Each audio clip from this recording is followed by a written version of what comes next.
Indian auto market में इस time एक बात चल निकली है कि ये वक्त भारत में गाड़ी लेने के लिए बिल्कुल भी सही नहीं है और उसका सबसे बड़ा रीजन है एथनॉल ब्लेंडिंग। कुछ दिन पहले तक हम लोग ये सोच रहे थे कि यार 20% एथनॉल ब्लेंडिंग वाले पेट्रोल से यानी कि E20 वाली पेट्रोल से हमारी नई गाड़ियों को तो कोई दिक्कत नहीं है क्योंकि हमारी गाड़ियां कंप्लायंट है। लेकिन जैसे ही E20 मैंडेट रिसेंटली पूरा हुआ यानी कि पूरे भारत के अंदर E20 पेट्रोल मिलने लगा, वैसे ही गडकरी जी की एक के बाद एक न्यूज बाइट्स आने लगी और E20 फ्यूल को तो छोड़ दो, कभी E22, कभी E27, कभी E30 तो कभी E85 एंड E100 एथेनॉल वाले पेट्रोल को लाने की बातें चलने लगी। और इन सब बातों ने भारत के आम 4 व्हीलर और 2 व्हीलर ओनर्स एंड बायर्स को डरा के रख दिया है। और ये डर बिल्कुल जायज भी है क्योंकि यार अभी तो E10 से E20 पे शिफ्ट हुए थे हम, और जो मार्केट के अंदर गाड़ियां मिल रही हैं और जो हम ऑलरेडी चला रहे हैं वो भी सिर्फ E20 पे ही चल सकती हैं। तो अब इनका क्या होगा? और यहीं से एक सवाल ये उठ रहा है कि क्या हमें इस वक्त कोई भी कार या फिर बाइक लेनी चाहिए या फिर नहीं। ये बात अब बिल्कुल भी समझ में नहीं आ रही है और इसीलिए मैं आपको इस वीडियो के अंदर एग्जैक्टली यही बात समझाने वाला हूँ। लेकिन सबसे पहले हमारे को सब्सक्राइब करना ना भूलें। आप में सिर्फ 30% लोग ही हमें सब्सक्राइब करते हैं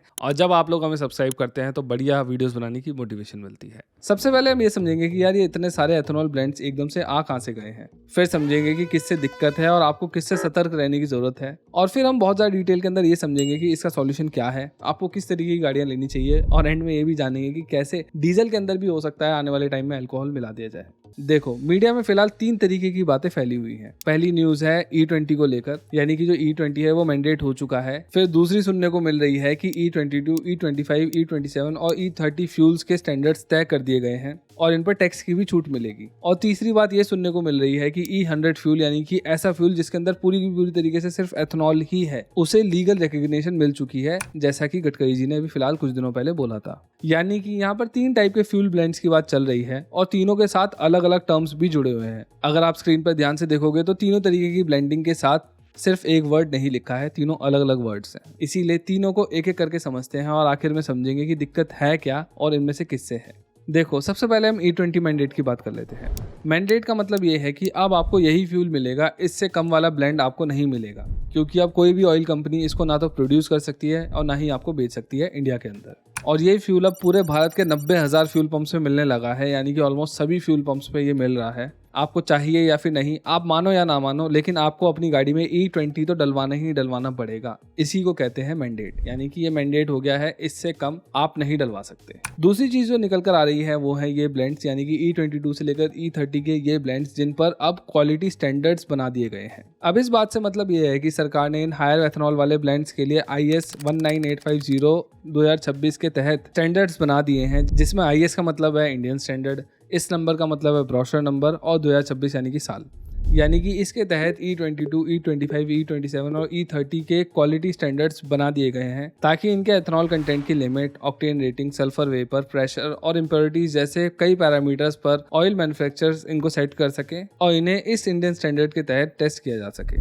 लेकिन ये बनाए क्यों गए हैं, सबसे बड़ा सवाल ये है। वेल सिंपली इसलिए ताकि ये लीगली एग्जिस्ट कर सके, क्योंकि सरकार फिलहाल तो नहीं लेकिन फ्यूचर के अंदर इन ब्लेंड्स को बेचने की प्लानिंग कर सकती है या फिर करेगी ही, मेरे को जहाँ तक समझ में आ रहा है। और ये मैंडेट होंगे या फिर नहीं वो तो आने वाला वक्त ही बताएगा, लेकिन अभी फिलहाल इन ब्लेंड्स पर एक्साइज ड्यूटी हटाए जाने की बात करी जा रही है। यानी कि अगर कोई कंपनी ये ब्लेंड्स बनाना चाहती है तो उसे फ्यूचर के अंदर ड्यूटी हटने की वजह से थोड़े से बेनिफिट्स मिल सकते हैं। यानी कहीं ना कहीं एक तरीके से सरकार पेट्रोलियम कंपनीज को इन पर जाने के लिए एनकरेज कर रही है। मैंडेट नहीं है तो फिलहाल इसको E20 की तरफ पुश करने की बात नहीं हो रही है, लेकिन फिर भी एनकरेज किया जा रहा है कि भैया जिसको डलवाना है वो ये डलवा ले, जिसको बनाना है वो ये बना ले, उसको थोड़ा सा फायदा मिल जाएगा। लेकिन ये भी अभी नहीं हो रहा है, लेकिन इसके साथ कई सारी दिक्कतें मेरे को दिखाई देती हैं जिसके बारे में मैंने अभी थोड़ी देर में बात करी है। लेकिन उससे पहले हम E100 की बात भी कर लेते हैं और समझ लेते हैं कि इस प्योर एथेनॉल के साथ चल क्या रहा है। 13 जून को गडकरी जी ने ये कहा कि उन्होंने पिछली रात 100% एथेनॉल वाले फ्यूल को लीगल बना दिया है। अब अगेन लीगल बनाने का मतलब मैंडेट करना नहीं होता है, लेकिन फिर भी इसे लीगल बना दिया गया है। इससे हमें समझ में आता है कि कार मेकर्स 100% एथेनॉल पर चलने वाली गाड़ियों को बना सकते हैं और बेच सकते हैं। इसे आप एक तरीके से परमिशन समझ लो कि सरकार ने इसके लिए परमिशन दे दी है और अब इस पे गाड़ियां बनाई जा सकती हैं और आगे चलकर इस पे E100 वाला फ्यूल भी बनाया जा सकता है क्योंकि ये लीगल हो चुका है। तो अब हमें क्लियरली ये समझ में आ गया है कि ये E20 मैंडेट का क्या मतलब है, E22 से लेकर E30 के जो टेक्निकल स्टैंडर्ड्स हैं उनका क्या मतलब है, और E100 को लीगलाइज करने का क्या मतलब है। तीनों में डिफरेंस है और मैंने तीनों के बारे में आपको बता दिया है। अब एक बार के लिए ना ये जो E20 है और ये जो E100 है इनको भूल जाओ, क्योंकि ये जो E20 है ये तो हम ऑलरेडी डलवा ही रहे हैं, इसके बारे में हम ज्यादा कुछ कर नहीं सकते। और ये जो E85 और E100 है इनके लिए इन्होंने ऑलरेडी सेपरेट डिस्पेंसर्स लगा दिए हैं, तो हमें अपनी नॉर्मल गाड़ियों के अंदर इनको नहीं डलवाना, तो इनके बारे में भी हमें टेंशन लेने की जरूरत नहीं है। टेंशन मुझे जहाँ लग रही है वो है ये E22 से लेकर E30 ब्लेंडिंग वाले फ्यूल्स पर, और मेरे कुछ जेन्युइनली सीरियस क्वेश्चंस हैं इनको लेकर, क्योंकि ये वही ब्लेंड्स हैं जिन पर आपकी गाड़ी चलनी चाहिए। जो नॉर्मल कार है वो इन्हीं पर चलेगी अगर ये आते हैं आगे चल के। तो मेरे कुछ सवाल हैं, इनको आप सुनो और मेरे को लगता है आप भी कहीं ना कहीं इनसे रिलेट करोगे। देखो, माना कि ये ब्लेंड्स अभी लागू नहीं हुए हैं और ना ही इनको मैंडेट करने की बात करी गई है, और अभी हमें ये भी नहीं पता कि ये कब लागू होंगे, ऐसा कुछ नहीं पता हमें। लेकिन ये जब लागू होंगे तब क्या हमें E20 डलवाते रहने का ऑप्शन मिलेगा? क्या इनके लिए सेपरेट डिस्पेंसर लगाए जाएंगे जैसे कि यूरोप और ब्राजील वगैरह में होते हैं, अलग अलग ब्लेंड्स के लिए अलग अलग डिस्पेंसर्स, या बस ये वाला तेल भी हमें बिना बताए थोप दिया जाएगा हमारे ऊपर? चलो मान लिया कि इनमें से किसी भी ब्लेंड पर आगे चलकर भी मैंडेट सेट नहीं किया जाता है, मान लिया, लेकिन क्या उसके बाद भी कंपनीज हमें ये बताने की तकलीफ उठाएंगी कि उनके किस पर्टिकुलर पंप में E22 मिल रहा है, किस पे E27 और किस पे E30? कुछ लोग और कुछ स्पेकुलेशंस ये भी कह रहे हैं कि जो मार्केट में फिलहाल E20 पे चलने वाली गाड़ियां बिक रही हैं ये थोड़े और हायर ब्लेंड्स पे चल सकती हैं बिना दिक्कत के। ठीक है, मान लिया, चलो ये भी मान लिया। लेकिन अगर ऐसा ही है तो मैं कार और टू व्हीलर मैन्युफैक्चरर्स को ये भी बोलना चाहूँगा कि अपने यूज़र मैनुअल में ये ज़रूर मेंशन करें कि जो उनकी गाड़ी E20 पे चल सकती है वो E30 के लिए भी कंप्लायंट है, ताकि हमारे को वारंटी क्लेम करने में आसानी हो और वो रिजेक्ट ना हो। चलो ये भी मान लेता हूँ कि जो ब्रांड्स हैं वो एक्स्ट्रा केयरफुल होकर रिडंडेंट पार्ट्स डाल रहे हैं जो कि 30% ब्लेंड को भी झेल सकते हैं, मान लेते हैं ये भी। लेकिन इनके ECU तो E20 पे चलने के लिए ही सेट है ना, तो जो हमारी माइलेज और परफॉर्मेंस ड्रॉप होगी उसका क्या, हमारे कंज्यूमर राइट्स का क्या? और सबसे बड़ी बात ये है कि मेरी गाड़ी तो E10 पे चलती है, वो E20 की वजह से ऑलरेडी 10% एक्स्ट्रा ब्लेंड पे चल रही है, और जब E30 आ जाता है, अगर उसके बारे में हमें बताया नहीं जाता है, तो हमारी E10 वाली कार्स एंड बाइक्स को 20% ब्लेंड को झेलना पड़ेगा। और ऑलरेडी हो चुके लोकल सर्कल्स के सर्वे को देखें तो उस हिसाब से 50% ऐसे लोग हैं जिनकी E10 गाड़ी में E20 डालने के बाद उन्होंने माइलेज ड्रॉप क्लेम करा है। और इस सर्वे के मुताबिक हर 10 में से 3 E10 व्हीकल ओनर्स E20 वाले तेल डलवाने की वजह से अनयूजुअल वेयर एंड टेयर की शिकायतें करते हैं। मैं ये नहीं बोल रहा हूँ कि ये वेयर एंड टेयर इतने ज़्यादा सीवियर हैं कि आपको बहुत ज़्यादा खर्चा हो जाएगा या फिर आपको अपनी गाड़ियाँ बेचनी ही पड़ जाएंगी, लेकिन परेशानी तो होती है ना। ER जनक भारद्वाज, जो कि पेशे से इंजीनियर हैं और एक बहुत ही ज़्यादा ट्रस्टेड गैराज चलाते हैं, उन्होंने एक कार के फ्यूल पंप का फिल्टर खोलकर दिखाया जिसमें कि एथेनॉल के रेसिड्यूज साफ दिखाई देते हैं, जिस वजह से पिकअप लो होने जैसी दिक्कतें तो आती ही आती हैं। साथ ही साथ आपकी गाड़ी का फ्यूल पंप भी खराब हो सकता है कुछ केसेस के अंदर। जरूरी नहीं है कि सबके साथ होगा, लेकिन कुछ लोकेशंस पर और कुछ लोगों के साथ हो रहा है, और इसीलिए मैं चाहता हूँ कि ये मेंशन होना चाहिए कि फ्यूल पंप्स आपको कितना ब्लेंड बेच रहे हैं। लेकिन मेरे मन में डर है कि शायद से ऐसा ना हो, क्योंकि 2025 में एडवोकेट अक्षय मल्होत्रा ने कोर्ट में PIL डाली थी कि E20 के साथ E10 वाले फ्यूल्स को भी बेचा जाना चाहिए, और दोनों पर मेंशन होना चाहिए कि कौन सा E10 वाला है और कौन सा E20 वाला, ताकि जिसको जो डलवाना है ना वो अपनी मर्जी से वो डलवा सके अपनी गाड़ी के हिसाब से। लेकिन बेंच ने इस PIL को एंटरटेन करने तक से मना कर दिया था। यानी अगर मैं कहीं ना कहीं एक आम कंज्यूमर के तौर पर सोचूं तो मेरे मन में इन सभी 5 सिनेरियोज की वजह से आने वाले टाइम के लिए अनसर्टेनिटी आती ही आती है। तो आगे करें क्या? अच्छा, वीडियो में आगे बढ़ने से पहले मैं एक स्पॉन्सर लेकर आना चाहूंगा जो कि मैं खुद हूँ। देखो, अगर आप मेरी ऐसी वीडियोस बनाने के लिए स्क्रिप्ट राइटिंग और रिसर्च सीखना चाहते हो तो मेरा आप ये वाला कोर्स ले सकते हो। इसके अंदर मैंने बहुत ज़्यादा डिटेल में समझाया कि प्राइमरी सोर्स ऑफ इन्फॉर्मेशन क्यों जरूरी है, स्केलेटन कैसे बनाते हैं वीडियो का, आइडिया आप कैसे सर्च कर सकते हो, बहुत सारी चीज़ें इसके अंदर मैंने बताई थी। सिर्फ और सिर्फ इंफोटेनमेंट वीडियोज़ के लिए है ये। चाहे फिर आप साइंस वाले बैकग्राउंड से आते हो, आप साइंस के बारे में कुछ बताना चाहते हो, हिस्ट्री के बारे में बताना चाहते हो, या फिर मेरी तरीके से ऑटोमोटिव के बारे में, आप सभी के लिए ये कोर्स परफेक्ट है। लेकिन ध्यान रखना, इसके अंदर सिर्फ मैंने इंफोटेनमेंट के लिए स्क्रिप्ट राइटिंग और रिसर्च ही सिखाई है, उसके अलावा तीसरी कोई चीज़ नहीं सिखाई। बहुत सारे लोग ऑलरेडी इसको ले चुके हैं, अगर आपको भी सूटेबल लगता है तो आप ले सकते हो। वीडियो के अंदर आगे बढ़ते हैं। देखो, मैं आपको 5 सॉल्यूशंस देता हूँ, ये मेरे सजेशंस हैं, आप इनको रखो अगर आपको सही लगते हैं तो। मेरा सबसे पहला या फिर सबसे बड़ा सॉल्यूशन यही रहेगा कि अगर अभी आपको कोई खासी जल्दी नहीं है तो आप अपनी कार या फिर टू व्हीलर लेने का प्लान पोस्टपोन कर दो। मैं ये बोलूँगा कि जब तक हमें इन ब्लेंड्स के बारे में पुख्ता जानकारी नहीं मिल जाती, हमें ये नहीं पता लग जाता है कि ये मैंडेट होने वाले हैं या फिर अलग अलग बेचे जाएंगे, तब तक हमें अगर जल्दी नहीं है तो गाड़ी लेनी नहीं चाहिए, क्योंकि मुझे लगता है कि 1 साल के अंदर 1.5 साल के अंदर ये भी पता लग जाएगा। दूसरा सॉल्यूशन, अगर आप कोई छोटी कार लेने वाले हो तो आप CNG वाली कार की तरफ जा सकते हो, क्योंकि ये जो एथेनॉल ब्लेंडिंग वाली अनसर्टेनिटी है, इसके चलते आपके पास एक CNG का ऑप्शन भी हो जाएगा। तीसरा सजेशन, अगर आपको पेट्रोल कार ही लेनी है, उसके ऊपर कोई कॉम्प्रोमाइज ही नहीं करना है, तो आप नेचुरली एस्पिरेटेड गाड़ी की तरफ जाओ।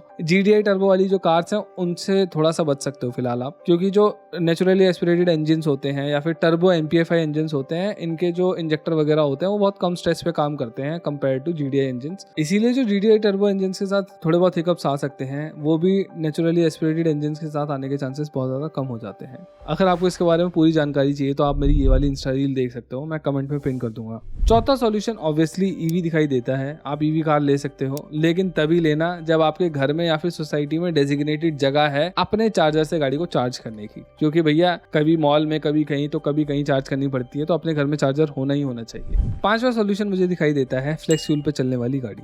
अभी धीरे से ही सही, लेकिन काफ़ी सारे ब्रांड्स अपने एक एक मॉडल तो लेकर आ जाएंगे मार्केट के अंदर जो फ्लेक्स फ्यूल पे उनकी गाड़ियां चलती हैं उनके। फिलहाल ऑप्शंस काफ़ी कम होंगे, लेकिन धीरे धीरे आपको दिखाई देने लगेंगे। अगर आप 1 से 1.5 साल वेट कर सकते हो तो फ्लेक्स फ्यूल वाली गाड़ी लेना काफ़ी ज़्यादा समझदारी वाली बात हो सकती है। लेकिन अगर आप इन गाड़ियों को E85 एथेनॉल पे चलाते हो तो आपको काफ़ी कम माइलेज मिलेगी, क्योंकि जो एथेनॉल होता है वो काफ़ी कम एनर्जी डेंस होता है पेट्रोल के मुकाबले, इसीलिए जो माइलेज ड्रॉप होता है वो काफ़ी बड़ा देखने को मिलता है, और थोड़ा बहुत नहीं बल्कि काफ़ी बड़ा। ऑटोकार इंडिया ने रिसेंटली फ्लेक्स फ्यूल पर चलने वाली जिक्सर 250 को E20 और E85 पे टेस्ट किया था। E20 पर उसने 38 किलोमीटर पर लीटर की माइलेज निकाल के दी थी, वहीं पर E85 पर उसने सिर्फ 28 किलोमीटर पर लीटर की माइलेज निकाल कर दी थी, यानी कि 24% का फर्क। और यहाँ हमें ये भी याद रखने की जरूरत है कि जो E20 है वो ऑलरेडी E10 के मुकाबले कम माइलेज निकाल के दे पाता है, तो यानी कि E85 पर जो माइलेज है उसमें काफी बड़ा ड्रॉप देखने को मिलता है। इवन दो उसके प्राइसेस 20 रुपए कम है, लेकिन ड्रॉप इतना बड़ा है कि आपको फिर भी नुकसान नहीं होगा, मतलब रनिंग कॉस्ट के अंदर। लेकिन फिर भी मैं यही बोलूंगा कि इन पर जाना समझदारी होगी फ्यूचर के अंदर,